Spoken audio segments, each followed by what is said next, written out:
आज के प्रत्येक नौजवान को, पूरे देश भर से लोगों को यहाँ पहुँचना चाहिए, क्योंकि आज भी बाबा साहेब अम्बेडकर का परिनिर्वाण कहाँ हुआ था, ये चीज़ें समाज के बहुत सारे लोगों तक नहीं पहुँची हैं।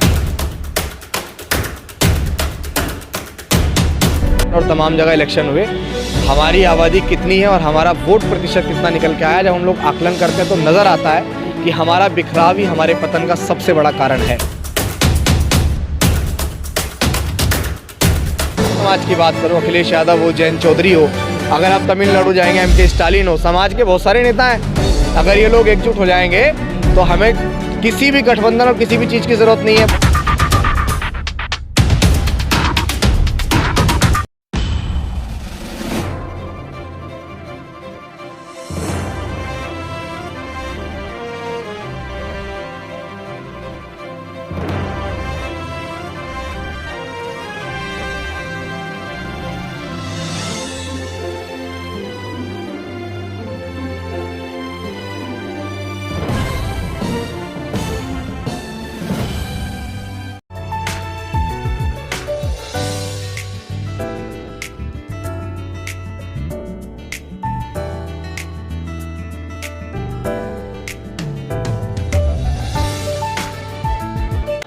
जय भीम, नमो बुद्धाय। मैं संतोष कुमार अम्बेस। इस वक्त मैं हूँ 26 अलीपुर और आज बाबा साहब का महापरिनिर्वाण दिवस जो पूरा देश मना रहा है, आज वहीं पर उसी स्थान पर जहाँ पे बाबा साहब ने अंतिम सांस ली थी, हमारे साथ में है अभिषेक जाटव जी, जो कि एक बहुजन एक्टिविस्ट है और कहीं न कहीं इनके जो फेसबुक अगर लाइव आते तो लाखों में इनकी जो वीडियो है लाखों में जाती है।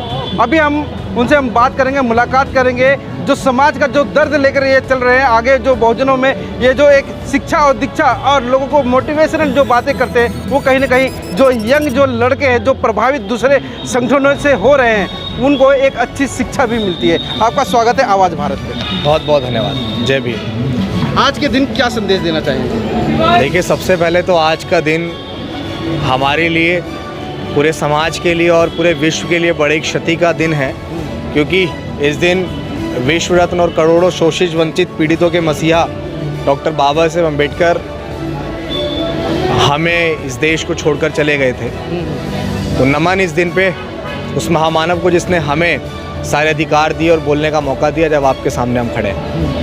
क्या लगता है कि आज तमाम संगठन है, जो बहुजन संगठन है, अलग अलग तंबू लगा करके बाबा साहब का आज महापरिनिर्वाण दिवस मना रहा है, मगर आपको दिखाई दे रहा होगा ये जो परिसर है, इतना बड़ा परिसर है, यहाँ पे खाली खाली कुछ सुना सुना सा नजर आ रहा होगा। देखिए, मैं अक्सर हमेशा से एक बात कहता हूँ कि बंद मुट्ठी लाख की और खुली मुट्ठी खाक की। जब तक हम लोग बिखरे रहेंगे, हमारे ऊपर शोषण, अत्याचार, ये सारी जो चीज़ें हैं वो बड़ी रहेंगी। और आज अगर ये क्राइसिस अगर आप देख रहे हैं कि परिनिर्वाण स्थल जहाँ इतने बड़े महापुरुष का परिनिर्वाण हुआ, वहाँ पे आप देख रहे हैं कि जगह जो है वो बहुत ज़्यादा खुली दिख रही है। तो उसका सबसे बड़ा कारण सिर्फ हमारा बिखराव है, क्योंकि हम लोग बहुत तमाम जगहों पे बटकर अलग अलग जगह जाते हैं और उसके साथ एक बड़ा समूह भी लेके जाते हैं। लेकिन सभी को मतलब पर्सनली मैं अपनी बात कहूँ, मैं अपने विवेक से कहूँ तो समाज के प्रत्येक नौजवान को, पूरे देश भर से लोगों को यहाँ पहुँचना चाहिए, क्योंकि आज भी बाबा साहेब अम्बेडकर का परिनिर्वाण कहाँ हुआ था, ये चीज़ें समाज के बहुत सारे लोगों तक नहीं पहुँची हैं। ये चीज़ें कब पहुँचेंगी? जब यहाँ पे लोग आना शुरू करेंगे, यहाँ के वीडियोज़ डालना शुरू करेंगे, यहाँ के फ़ोटोज़ डालना शुरू करेंगे, बताना शुरू करेंगे कि 26 अलीपुर रोड ये वो जगह है जब बाबा साहेब अम्बेडकर ने अपनी अंतिम सांस ली थी। जब हम लोग 14 अप्रैल मनाने महू जाते हैं, बाबा साहब की जन्मस्थली जाते हैं, तो परिनिर्वाण पे हमें यहाँ आना चाहिए। फिर जब हम यहाँ आएंगे तो ये छीड़ आपको नहीं दिखेगी, लोग दिखेंगे। क्या कहना चाहेंगे तमाम जो युवा अभी इस ओर बढ़ चले हैं और मिशन मोमेंट को वो समझने लगे हैं, मगर वहीं पे जो दूसरी तरफ युवा एक भटकाव के रास्ते पे अभी तक उनको ये रास्ता नहीं मिल पा रहा है कि हम बहुजनों का काम तो कर रहे हैं, मगर कहीं ना कहीं कानून को भी हाथ में। फिलहाल वर्तमान समय में सबके पास सिर्फ एक लक्ष्य होना चाहिए, हमारे समाज के जितने भी पॉलिटिकल लीडर हैं उनको एकजुट करना। उनको एकजुट क्यों करना है, इसका तथ्य मुझे देने की आवश्यकता नहीं। आपने देखा मध्य प्रदेश, राजस्थान और तमाम जगह इलेक्शन हुए, हमारी आबादी कितनी है और हमारा वोट प्रतिशत कितना निकल के आया, जब हम लोग आकलन करते हैं तो नज़र आता है कि हमारा बिखराव ही हमारे पतन का सबसे बड़ा कारण है। जिस मूवमेंट को मान्यवर कांशीराम साहब फूले शाहू ने चलाया, वो मूवमेंट आज गर्त में जा रहा है और उसका कारण हमारे नेता हैं। और हमारे नेताओं की अगर आज भी आंख नहीं खुल रही है तो ये समाज को, मुझे ऐसा लगता है कि उन्हें खदेड़ने का काम करना चाहिए। क्या लगता है कि जो तमाम लोग अपना अपना एक तम्बू लेकर के चल रहे हैं, राष्ट्रीय अध्यक्ष बनने का जो शौक़ है और मतलब सबको MP MLA बनने का जो शौक़ है, उनको एक छतरी पे MP MLA बनने का शौक़ है, हम तो कहीं पालिए ना MP MLA बनने का शौक़, लेकिन बनिए तो सही। बन रहे हैं क्या MP MLA? नहीं बन रहे हैं ना। आप ये देखिए, मैं आपके चैनल के माध्यम से एक बात कहना चाहता हूँ, हमें तो पता था नतीजे यही आएंगे, हार होगी और शर्मनाक हार होगी, बेहद शर्मनाक हार होगी और हुई। हम तो फिर आपके चैनल के माध्यम से तमाम अम्बेडकरवादी नेताओं को ये कह रहे हैं कि समय है, फूले शाहू, पेरियार, ललई अम्बेडकर और मान्यवर कांशीराम साहब की विचारधारा, उनके कारवा, उनके अधूरे सपने को पूरा करने के लिए एकजुट हो जाइए। वरना ये समाज है, जब आपको इस समाज ने फर्श से अर्श तक पहुंचाया तो ये समाज आपको अर्श से फिर भी फर्श पे लेके आएगा।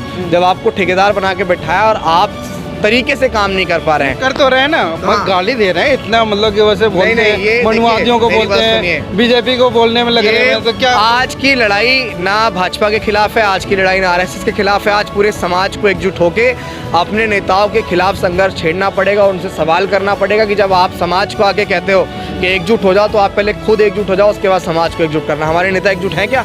लेकिन समाज सवाल नहीं कर रहा है, और समाज जब तक सवाल नहीं करेगा, नेताओं के तो मौज है, वो कोठियों में बैठे हुए हैं, वो गाड़ियों में घूम रहे हैं, AC में घूम रहे हैं, विदेश जाके घूम रहे हैं। नेताओं से सवाल करना पड़ेगा, अंधभक्ति छोड़नी पड़ेगी किसी एक नेता की, पर्टिकुलर किसी एक नेता की कट्टरता हमें छोड़नी पड़ेगी। आज सबको एकजुट करने के लिए संघर्ष करना पड़ेगा, और अगर हम इस संघर्ष में कामयाब हुए तो भारतीय जनता पार्टी क्या है? कहीं ना कहीं आपकी तरफ से ये आरोप तो नहीं है जो कि बहन जी की अगर रैली होती तो पेड़ के सभी नेताओं को बोल रहा हूं, एक शाखा पे बैठे, मैं कह रहा हूँ, मैं प्रत्येक नेताओं को बोल रहा हूँ। चंद्रशेखर की भी रैली होती है तो 24 घंटे पहले से वहाँ पे मैं क्या कह रहा हूँ, मायावती जी हो, चंद्रशेखर आज़ाद हो, उदित राज हो, वमन मिश्राम हो, प्रकाश अम्बेडकर हो, रामदास अठावले हो, चिराग पासवान हो, अगर मैं बहुजन समाज की बात करूं, अखिलेश यादव हो, जयंत चौधरी हो, अगर आप तमिलनाडु जाएंगे MK स्टालिन हो, समाज के बहुत सारे नेता हैं। अगर ये लोग एकजुट हो जाएंगे तो हमें किसी भी गठबंधन और किसी भी चीज़ की ज़रूरत नहीं है। बहुत सारे लोग कह रहे हैं कि भैया पार्टी तो बनी हुई है, अब क्या करें। हम तो नहीं कह रहे कि कोई विलय कर लो, हम तो नहीं कह रहे कि आप कोई समझौता कर लो। जब UPA NDA बना के गठबंधन करके हम लोग सरकार बना सकते हैं बिहार में, तो क्या बहुजनों की तमाम पार्टियों के अंदर ऐसा गठबंधन नहीं बन सकता है? बन सकता है, लेकिन हमारे अंदर बड़ा दिल नहीं है। अभी जो लोग डॉक्टर अम्बेडकर नीले झंडे की बात करते हैं, उनके अंदर खुद के बीच में आपसी सहमति नहीं है, वो खुद एकजुटता नहीं बना पा रहे हैं। समाज को क्या खाके करेंगे? ऐसे नेताओं का तो बहिष्कार करना चाहिए पूरे समाज। क्या होना चाहिए, बीच का क्या रास्ता निकलना चाहिए? रास्ता ये निकलना चाहिए, जब नेताओं के कानों पे जूनी रेंगनी ना, तो जहाँ नेताओं की रैली निकले वहाँ पहुँच जाओ, रैली मत होने दो, माइक हटा दो, काले झंडे दिखाओ, सारी चीज़ें करो। जहाँ काफिला निकल रहा है, रोड निकल रहा हो, कह दो पहले काफिला मोड़ो, उधर जाओ दफ्तरों पे, बड़े बड़े नेताओं के दफ्तरों पे जाओ और सवाल करो कि हम एकजुट होने के लिए तैयार हैं, आप भी एकजुट हो जाओ। क्यों नहीं होंगे नेता एकजुट? अभी 2024 है, लोकतंत्र है, बहुत बड़ा मतलब चुनाव है सामने। देखो ये 2024 जो है, ये करो या मरो की स्थिति है।